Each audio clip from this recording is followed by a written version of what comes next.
Let me ask you about an upcoming API standard, API 624. What's the main thrust of this standard? The standard is going to require that the valve manufacturers have their valves tested and qualified that they will not leak emissions greater than 100 parts per million for 5 years. So just for my frame of reference, this new standard, is it a guideline or mandatory?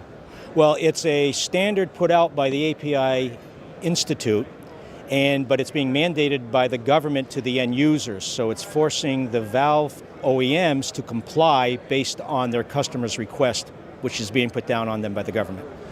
Now, this sounds like a very serious issue. Do you think the industry is fully aware of this? I think they're becoming more aware of it. It's been going on for a couple of years now, and as we're seeing, especially at the show at Valve World, there's a lot more interest from the valve manufacturers in how this standard is going to affect them. Now let's just take a step back along the supply chain for a moment. Are you, as a packings manufacturer, are you really prepared for API 624?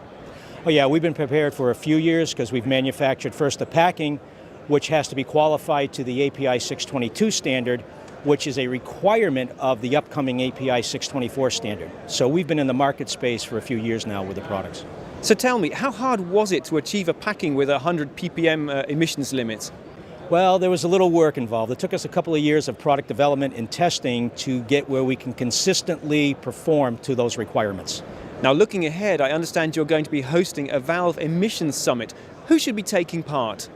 Anybody that has a consent decree or could be coming under a consent decree as an end user, as well as valve manufacturers, because we're going to have a variety of industry experts there to talk about all these issues and how they relate to how they perform and meet the market space requirements.